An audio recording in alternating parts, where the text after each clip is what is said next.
Why you can't focus, and how to fix your brain in 24 hours. You can scroll through your phone for 2 hours without thinking about it. You can binge an entire season of a show in one sitting. But 30 minutes of focused work? That feels impossible. And here's what makes it worse: you know the work matters. You know that building your business, learning a new skill, or finishing that project will actually change your life. But your brain doesn't care. It wants the phone. It wants the easy stuff. It wants anything except the thing that will actually help you.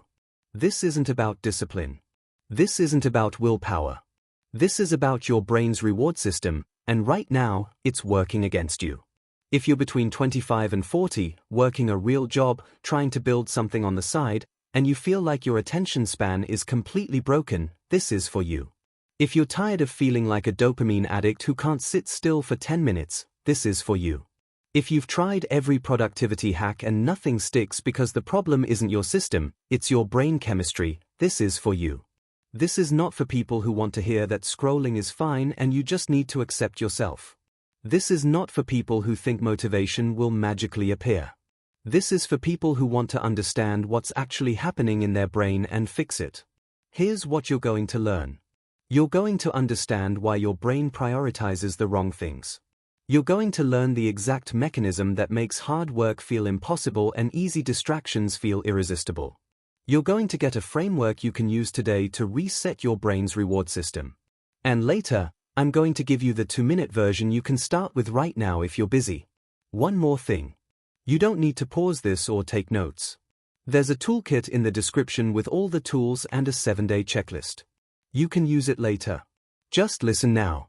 Let's start with what's actually broken. The problem and the real cause. Here's a scenario you'll recognize. You sit down to work on something that matters. A project. A proposal. Something that will move your career or business forward. You open your laptop. You're ready. And then, within 90 seconds, your hand reaches for your phone. You didn't decide to check it. You just did. 10 minutes later, you're still scrolling. You've checked 3 apps.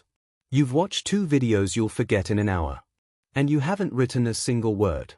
Now you feel guilty. You tell yourself you'll focus. You put the phone away. You start again. And 5 minutes later, the same thing happens.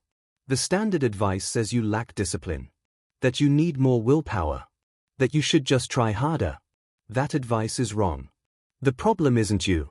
The problem is that your brain has been rewired to crave the wrong things. And until you understand how that happened, no amount of discipline will fix it. Your brain runs on a chemical called dopamine. Most people think dopamine is about pleasure. It's not. Dopamine is about desire. It's what makes you want things. It's what gives you the motivation to get up and take action. When you expect a reward, your brain releases dopamine. That desire pushes you to pursue the reward. The bigger the expected reward, the more dopamine, the more motivation. Here's the critical part. Your brain doesn't care if the reward is good for you. It just wants more dopamine. A drug addict knows the drug is destroying their life. But their brain releases massive amounts of dopamine at the thought of using. So they use. The dopamine system overrides everything else. You're not a drug addict. But you're running the same system. And right now, that system is trained to crave your phone, not your work. Researchers did an experiment with rats. They implanted electrodes in the rats' brains and connected them to a lever. When the rat pulled the lever, the researchers stimulated the reward center directly. The rats went insane. They pulled the lever over and over. 4 hours. They refused to eat. They refused to sleep. They pulled the lever until they collapsed from exhaustion. Then the researchers reversed the experiment. They blocked dopamine release in the reward center. The rats became completely lethargic. They wouldn't get up to drink water, even when they were thirsty. They wouldn't eat, even when food was right in front of them. If you placed food in their mouths, they would chew and swallow. But they had zero motivation to get it themselves. This is what dopamine does. It doesn't create pleasure. It creates the drive to act. And your brain decides what to pursue based on one thing: how much dopamine it expects to get. High dopamine activity? Your brain wants it. Low dopamine activity? Your brain ignores it. Scrolling social media releases dopamine. Playing video games releases dopamine. Watching random videos releases dopamine. These activities promise a reward. A funny post. A win in the game. An interesting video. You don't know when the reward will come, which makes it even more powerful. Your brain keeps chasing it. Working on a difficult project? Almost no immediate dopamine. The reward is months away. Your brain doesn't care about months away. It wants the hit now. So when you sit down to work, your brain says no. And when you pick up your phone, your brain says yes. You're not broken. Your system is misaligned. And here's the part that makes it worse.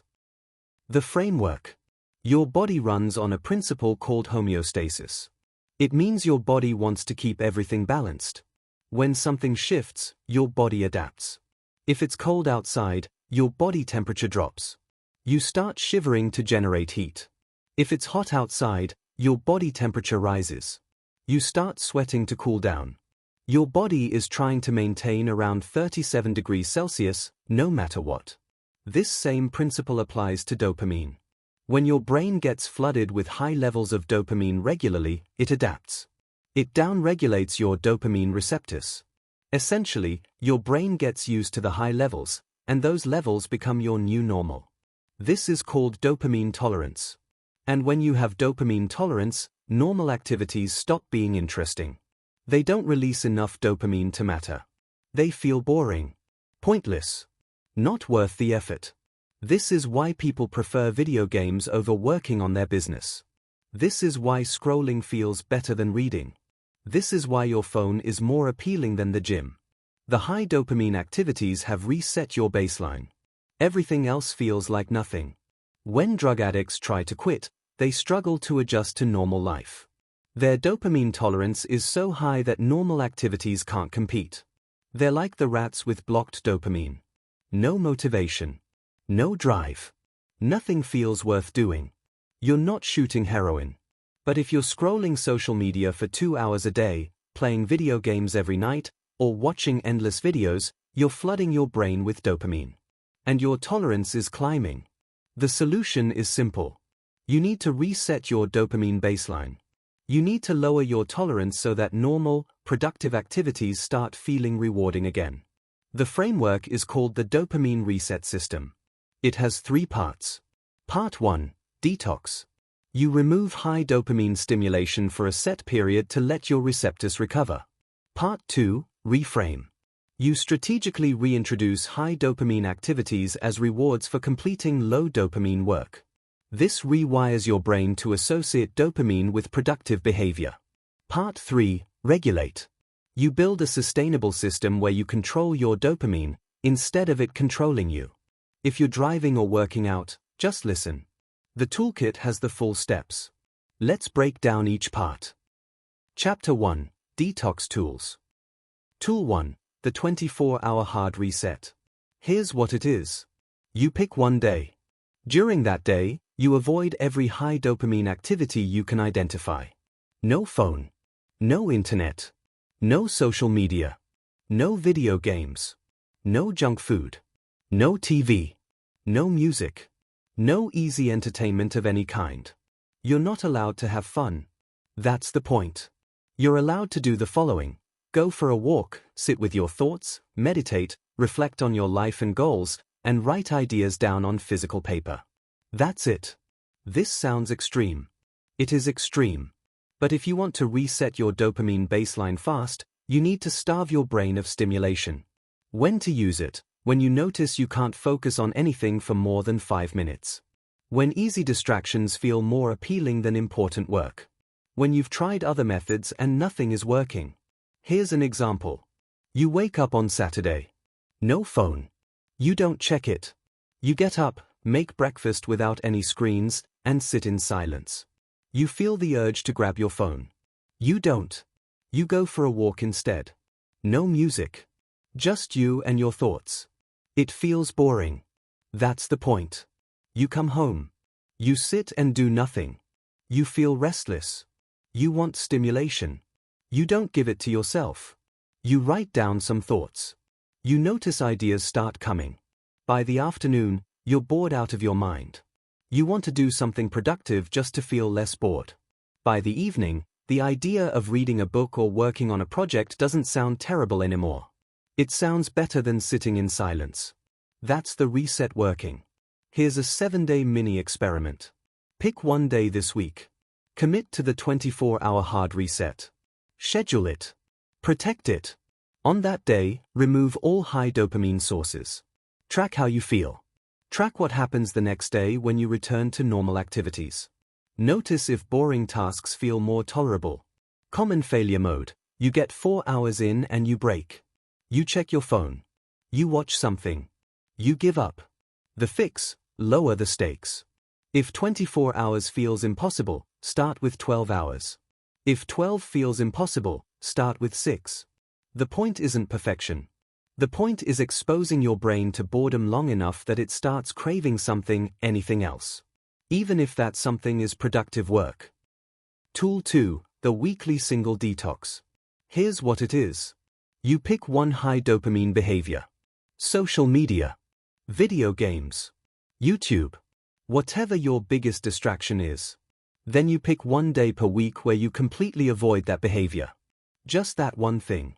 Everything else is allowed. This is the softer version of the hard reset. It's sustainable. You can do this every week without feeling like you're punishing yourself. When to use it: when the 24-hour hard reset feels too intense, or when you want a long-term maintenance strategy after doing a hard reset. Here's an example. You identify that social media is your biggest dopamine drain. Every Sunday, you don't use social media at all. You delete the apps from your phone on Saturday night. You reinstall them Monday morning. On Sunday, when you feel the urge to scroll, you do something else. You read. You work on a side project. You go outside. The boredom pushes you toward other activities. By the end of the day, you've done more meaningful work than you did all week. Here's a 7-day mini experiment. Identify your biggest high dopamine distraction. Pick one day this week. Remove access to that distraction for the entire day. Track what you do instead. Track how you feel. Track whether you accomplish more. Common failure mode. You avoid the behavior during the day, but binge it at night to make up for lost time. You end up consuming even more than usual. The fix: set a rule. The detox day is the detox day. If you break it, you start over the next week. No exceptions. No bargaining. You're training your brain, not negotiating with it. Tool 3, the boredom embrace. Here's what it is. When you feel the urge to check your phone, scroll, or consume easy content, you stop. You don't give in. You don't distract yourself with something else. You just sit with the boredom. You let it exist. Most people can't handle 60 seconds of boredom. Their hand moves to their phone automatically. This tool trains you to tolerate discomfort without needing instant stimulation. When to use it: anytime you catch yourself reaching for a high dopamine distraction out of habit, not intention. Here's an example. You're working. You hit a hard part. You feel stuck. Your hand reaches for your phone. You stop. You put the phone down. You sit there. You feel uncomfortable. You want to do something. You don't. You wait. After 30 seconds, the urge fades. You go back to work. You make progress.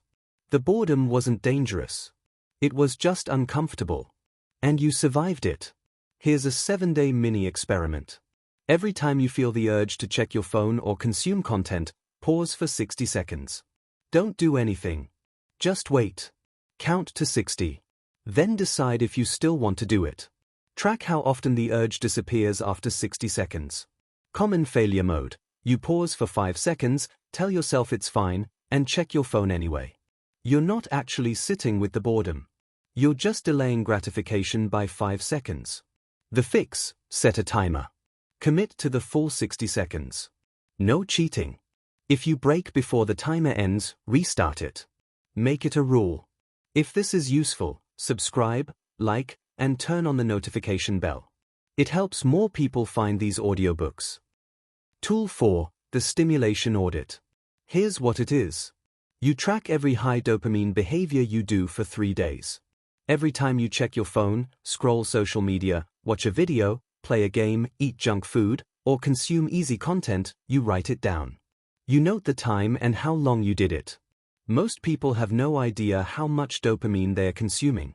This tool forces you to see it. When to use it? Before you start any detox. You need to know your baseline. You can't fix what you can't measure. Here's an example. You start tracking on Monday. You check your phone at 7:03 a.m. You scroll for 12 minutes. You write it down. You check again at 9:47 a.m. 5 minutes. You write it down. You watch YouTube during lunch. 38 minutes. You write it down. By the end of day 1, you've consumed 2 hours and 47 minutes of high dopamine content. You didn't even notice. Day 2 is worse. Day 3, you start catching yourself before you do it because you don't want to write it down. The act of tracking changes your behavior. Here's a 7-day mini experiment.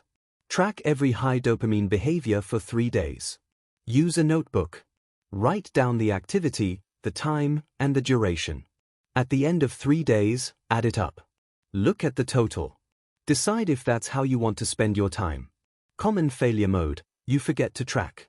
You check your phone 6 times and only write down 2. Your data is useless. The fix, set a recurring alarm every 2 hours. When it goes off, review the last 2 hours and write down everything you did. This catches the behaviors you forgot.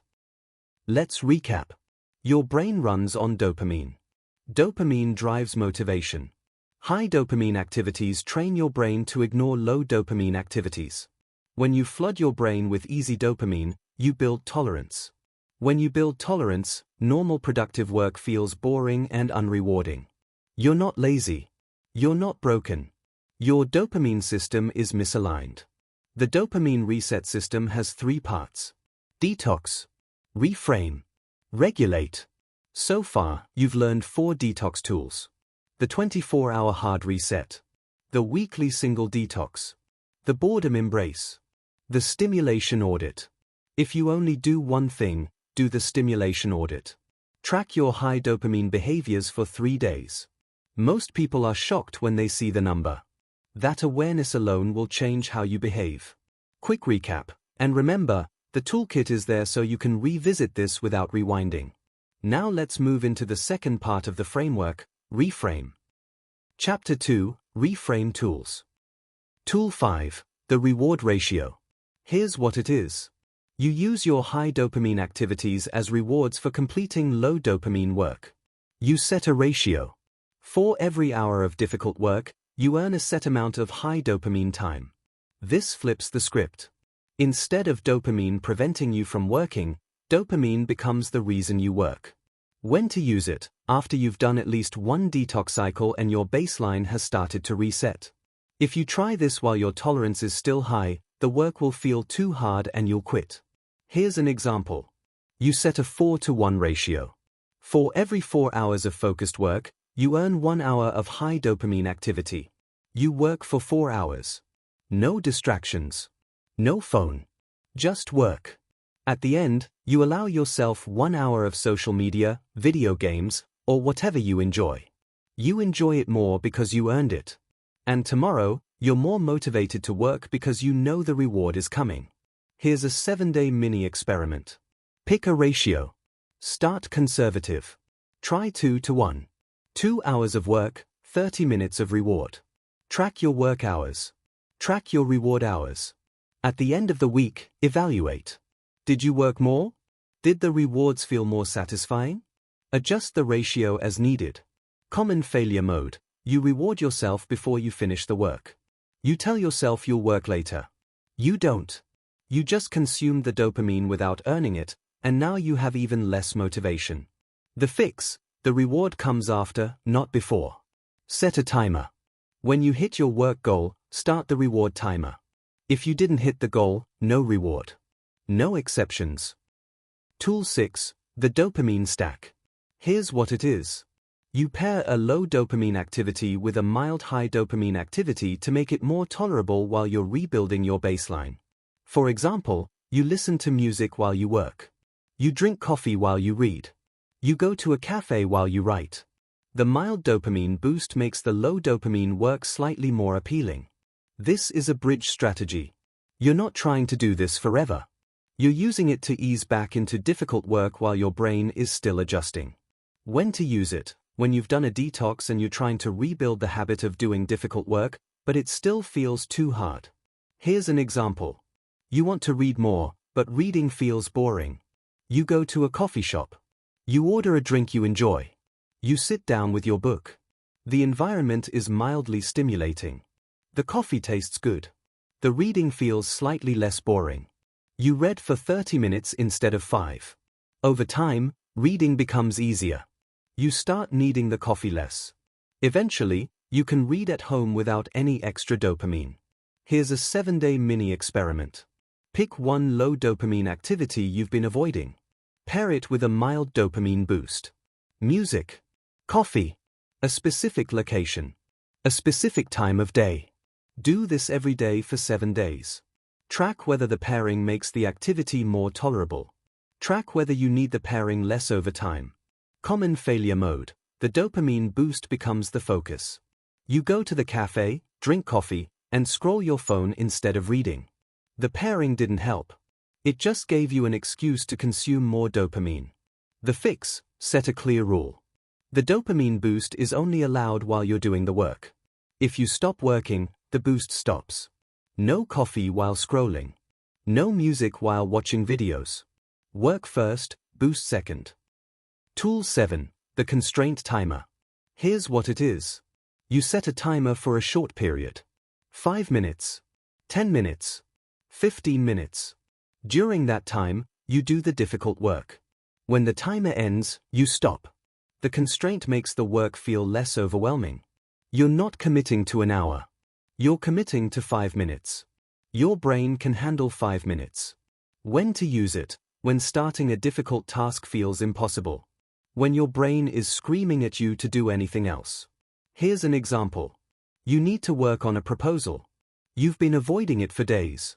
You tell yourself you'll work for 5 minutes. Just 5. You set a timer. You start. The first minute is hard. The second minute is easier. By minute 4, you're in flow. The timer goes off. You're allowed to stop. But you don't want to. You keep going. The constraint gave you permission to start. The momentum kept you going. Here's a 7-day mini experiment. Pick one task you've been avoiding. Set a 5-minute timer. Work on it for 5 minutes. When the timer ends, check in. Do you want to stop, or do you want to keep going? Track how often you continue past the timer. Track how often 5 minutes turns into 30. Common failure mode. You set the timer and then spend the 5 minutes preparing to work instead of actually working. You organize your desk. You get water. You check your email. The timer ends and you did nothing. The fix: define what work means before you start the timer. Write one sentence. Read one page. Code one function. Make the action specific. When the timer starts, you do that action immediately. No warm-up. No preparation. Just work. Tool 8. The Identity Swap. Here's what it is. You reframe how you think about difficult work. Instead of seeing it as something you have to do, you see it as something you choose to do because of who you are. This is not about motivation. This is about identity. People who see themselves as disciplined act disciplined. People who see themselves as focused act focused. You're not trying to force behavior. You're aligning behavior with identity. When to use it? When you've built some momentum with the other tools and you want to make the behavior stick long term. Here's an example. You've been doing the reward ratio for 2 weeks. You've worked more in 2 weeks than you did in the previous 2 months. You start thinking of yourself as someone who works hard. When you sit down to work, it's not a battle. It's just what you do. Because that's who you are. The language shift matters. Instead of I need to work out, you say I work out. Instead of I should read more, you say I read. The first version is aspiration. The second version is identity. Here's a 7-day mini experiment. Pick one behavior you want to build. Reframe it as identity. Write it down. I am someone who, behavior. Read it every morning. Act like that person would act. Track whether the behavior feels easier when you frame it as identity instead of obligation. Common failure mode. You declare the identity, then immediately act against it. You say, I am someone who doesn't waste time on social media, then scroll for an hour. The disconnect makes you feel like a fraud. You give up on the identity. The fix. Start small. Pick one behavior. Make the identity claim narrow. I am someone who works for 1 focused hour every morning. That's specific. That's achievable. Build the identity with evidence. After 7 days of doing it, the identity becomes real. Chapter 3. Regulate Tools. Tool 9. The Time Budget. Here's what it is. You decide in advance how much time you're going to spend on high dopamine activities each week. You set a budget. You track it. When you hit the budget, you stop. This is not about eliminating high dopamine activities. This is about controlling them. You're deciding how much is enough instead of letting your brain decide. When to use it. When you've reset your baseline with Detox, and you've built momentum with reframe tools, and now you want a sustainable long-term system. Here's an example. You decide you're allowed 7 hours of high dopamine content per week. Social media, video games, YouTube, whatever. 7 hours total. You track it. Monday, you use 1 hour. Tuesday, 45 minutes. Wednesday, 2 hours. By Friday, you've used 6 hours. You have 1 hour left for the weekend. You become selective. You don't scroll mindlessly. You choose what you consume because the budget is limited. The constraint makes you intentional. Here's a 7-day mini experiment. Set a time budget for 1 high dopamine activity. Track every minute you spend on it. When you hit the budget, stop for the week. Notice how it changes your behavior. Notice whether you enjoy the activity more when it's limited. Common failure mode. You blow past the budget on day 2, decide the system doesn't work, and give up. You consumed all 7 hours in one sitting and now the week feels ruined. The fix. Set a daily cap within the weekly budget. If your weekly budget is 7 hours, cap each day at 2 hours. This prevents blowouts. If you hit the daily cap, you stop. The remaining hours roll to the next day. This builds in forgiveness while maintaining control. Tool 10. The friction layer. Here's what it is. You add steps between you and your high dopamine activities. You make them harder to access. You increase friction. The easier something is, the more likely you are to do it. The harder something is, the less likely you are to do it. You're using this principle to your advantage. When to use it. When you keep defaulting to high dopamine behaviors out of habit, even when you don't actually want to do them. Here's an example. You keep checking social media without thinking about it. You delete the apps from your phone. Now, if you want to use social media, you have to open a browser, type the URL, log in, and then use it. That's friction. Most of the time, you don't bother. The urge passes. You do something else. Another example. You keep binge-watching TV. You unplug the TV after every use. Now, if you want to watch, you have to plug it back in. That's friction. It's not much, but it's enough to make you pause and ask if you actually want to do this, or if you're just doing it out of habit. Here's a 7-day mini experiment. Pick one high dopamine behavior. Add friction. Delete the app. Log out of the account. Unplug the device. Move it to another room. Make it slightly harder to access. Track how often you still do it. Track how often the friction stops you. Common failure mode. You add friction, then remove it the first time it's inconvenient. You deleted the app, but you reinstalled it 2 hours later because you wanted to check something. The friction didn't work because you didn't commit to it. The fix. Commit for a set period. 1 week minimum. During that week, the friction stays. No exceptions. If you want to use the app, you deal with the friction. After 1 week, evaluate. Did the friction reduce usage? If yes, keep it. If no, add more friction. Tool 11. The Energy Audit. Here's what it is. You track how you feel before and after high dopamine activities. You notice the energy cost. Most high dopamine activities leave you feeling worse, not better. But you don't notice because the dopamine hit masks the crash. When to use it: when you keep consuming high dopamine content even though you know it doesn't make you happy. Here's an example. You scroll social media for 30 minutes. Before you start, you rate your energy and mood on a scale of 1 to 10. You're a 6. After 30 minutes, you rate again. You're a 4. You feel worse. You're more anxious. You're comparing yourself to others.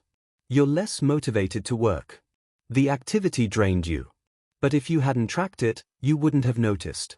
You would have kept doing it. The audit makes the cost visible. Here's a 7-day mini experiment. Before and after every high dopamine activity, rate your energy and mood. Use a scale of 1 to 10. Track the numbers. At the end of the week, review the data. Which activities consistently make you feel worse? Which ones actually make you feel better? Adjust your behavior based on the data, not on what you think should make you feel good. Common failure mode. You track once, see that you feel worse, then ignore the data and keep doing the activity anyway. The audit didn't change your behavior because you didn't act on it. The fix: set a rule. If an activity consistently makes you feel worse, you reduce it by 50% the following week. If it still makes you feel worse, you reduce it by another 50%. You're not eliminating it immediately. You're gradually reducing based on evidence. This makes the change sustainable. Tool 12: the replacement habit. Here's what it is. You identify when and where you default to high dopamine behaviors, then you replace them with a specific alternative. You're not trying to stop the habit. You're trying to redirect it. When to use it: when you have a specific trigger that leads to high dopamine consumption. First thing in the morning. After work. During lunch. Before bed. Here's an example. Every morning, you wake up and immediately check your phone. You scroll for 20 minutes before you get out of bed. This is a habit. The trigger is waking up. The behavior is checking your phone. You replace it. You put your phone in another room before you sleep. When you wake up, you can't check it. Instead, you get up, drink water, and go for a 5-minute walk. That's the replacement. The trigger is the same. The behavior is different. Over time, the new behavior becomes automatic. Here's a 7-day mini experiment. Identify one trigger that leads to high dopamine consumption. Decide on a replacement behavior.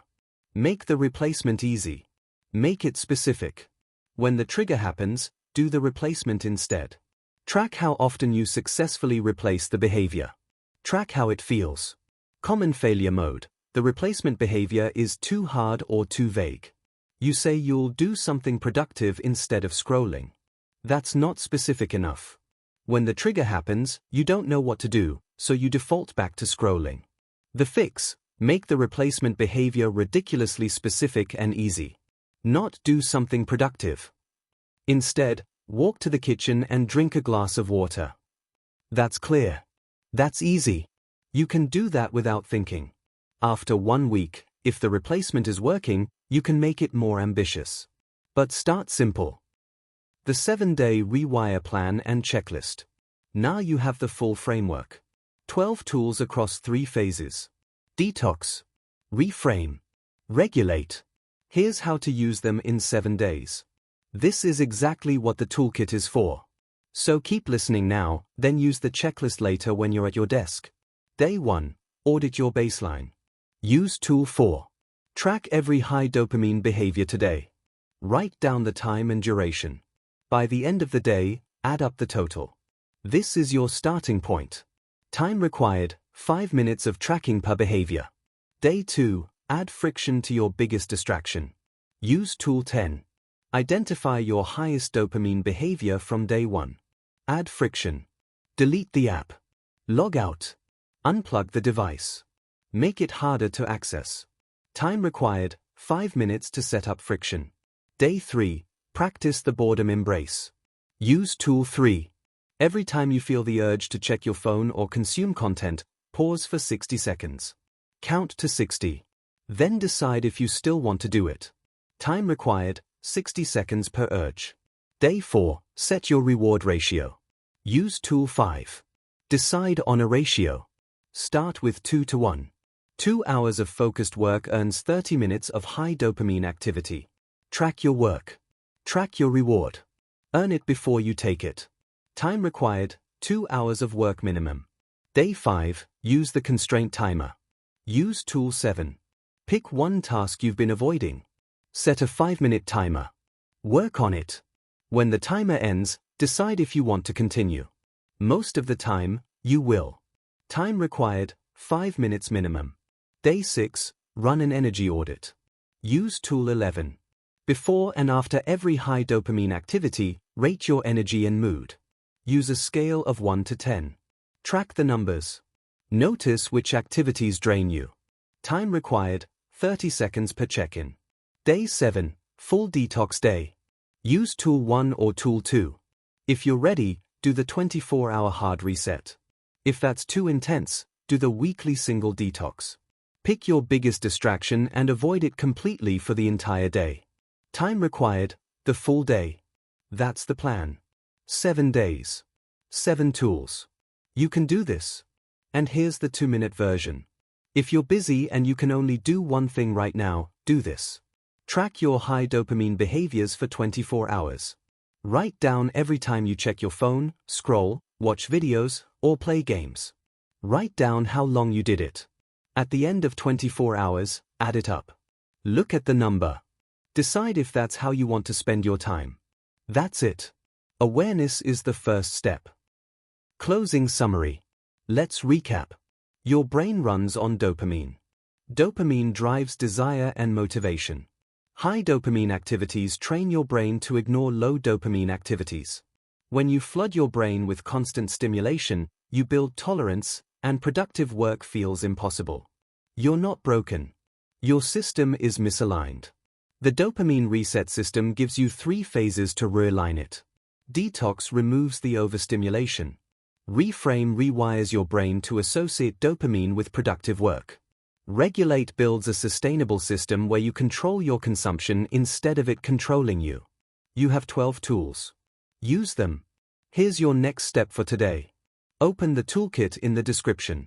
Pick one tool. Use it today. Don't wait. Don't plan. Just pick one and start. Thank you for listening. Subscribe, like, and turn on the notification bell. And check out the free toolkit in the description so you don't have to take notes. And share this with one friend who can't focus for more than 5 minutes without checking their phone. Once they reset their dopamine baseline, they'll stop wasting time on distractions and start building something that matters.